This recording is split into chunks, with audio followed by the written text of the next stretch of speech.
Assalamu alaikum. Welcome to another video of the series How to get Germany employment visa with or without a job offer. जून 2023 में German government ने एक new law पास किया और Germany opportunity card introduce किया। ये उन लोगों के लिए, उन जॉब सीकर्स के लिए जो जर्मनी आना चाह रहे हैं, उनके पास जर्मनी की जॉब ऑफर नहीं है, और वो ये उनको अलाउ करता है कि जर्मनी में फॉर 1 ईयर रह सकते हैं और जॉब अप्लाई कर सकते हैं, जॉब सर्च कर सकते हैं। जर्मनी अपॉर्चुनिटी कार्ड को ग्रीन कार्ड भी कहा जाता है और कांचन कार्टे के नाम से भी जाना जाता है। ये एक पॉइंट बेस्ड सिस्टम पे बेस करता है और इसके 6 पॉइंट्स हैं। इस जर्मनी अपॉर्चुनिटी कार्ड को हासिल करने के लिए 6 पॉइंट्स हैं। जर्मनी अपॉर्चुनिटी कार्ड के बेनिफिट्स जिसकी वजह से ये स्टैंड आउट करता है वो ये हैं कि ये एक पॉइंट बेस्ड सिस्टम पे बेस करता है।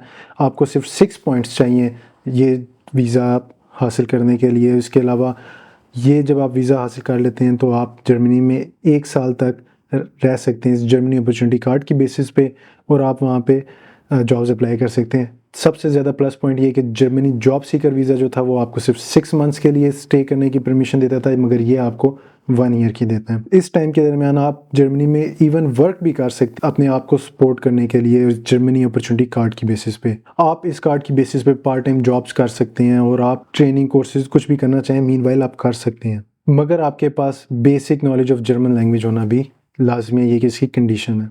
अब हम बात करते हैं कि इस पॉइंट बेस्ड सिस्टम को हम किस तरीके से अवेल कर सकते हैं। ये पॉइंट बेस्ड सिस्टम तकरीबन उसी तरीके से जिस तरह हम कनाडा, ऑस्ट्रेलिया और न्यूजीलैंड के बारे में सुनते थे, मगर ये उससे काफ़ी ज़्यादा इजी है। इसके टोटल 14 पॉइंट्स हैं, मगर इसमें से आपको 6 पॉइंट्स जो है रिक्वायर हैं कि अगर उसके ऊपर एलिजिबल होते हैं तो आप ये वीज़ा अप्लाई कर सकते हैं। अगर आपके पास यूनिवर्सिटी डिग्री है तो आपको ऑटोमेटिकली 6 पॉइंट्स मिल जाते हैं, यानी कि आप एलिजिबल हो जाते हैं। आपके पास एक्सपीरियंस है तो आपको 3 पॉइंट्स और मिल जाते हैं। अगर आप अंडर 35 ईयर्स ऑफ एज हैं तो आपको 2 पॉइंट्स मिलते हैं, और अगर आप 35 to 40 ईयर्स ओल्ड हैं तो आपको 1 पॉइंट और मिल जाता है।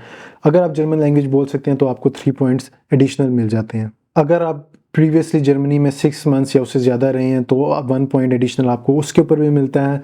1 एडिशनल पॉइंट आपको इस बेसिस पे मिलता है कि अगर आपकी स्पाउस जो बीवी है वो भी इन रिक्वायरमेंट्स को मीट करती है तो वो आपको 1 पॉइंट, अगर आप दोनों अप्लाई करें तो दोनों को 1 पॉइंट एडिशनल मिल जाएगा। ग्रीन कार्ड को लेने के लिए एलिजिबिलिटी क्राइटेरिया क्या है? अगर आप नॉन EU सिटीज़न है तो तब आप अप्लाई कर सकते हैं। आपके पास मिनिमम 6 पॉइंट्स होना लाजमी है। आपका कोई भी प्रीवियस क्रिमिनल रिकॉर्ड ना हो। आपके पास सफिशिएंट फाइनेंशियल रिसोर्सेज हो कि जब भी आप जितना अर्सा आप जर्मनी में रहेंगे आप अपने आप को सपोर्ट कर सकते हैं, और आप जर्मन एम्बेसी के थ्रू ही इसको अप्लाई कर सकते हैं। इसके अलावा अगर आप वीज़ा के बारे में एडिशनल इन्फॉर्मेशन लेना चाहते हैं तो आप जर्मनी गवर्नमेंट का जो इन्फॉर्मेशन पोर्टल है वहाँ पे जाके आप डिटेल में रीड आउट कर सकते हैं। इस वेबसाइट का जो लिंक है वो मैंने डिस्क्रिप्शन में ऑलरेडी मेंशन कर दिया है।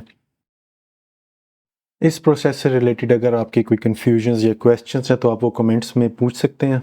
बाकी वीज़ा टाइप्स की वीडियोस जिनमें से कुछ वीज़ाज़ को अप्लाई करने के लिए आपको जॉब ऑफ़र की भी ज़रूरत नहीं है, वो आप इस वीडियो की प्लेलिस्ट पर क्लिक करके देख सकते हैं।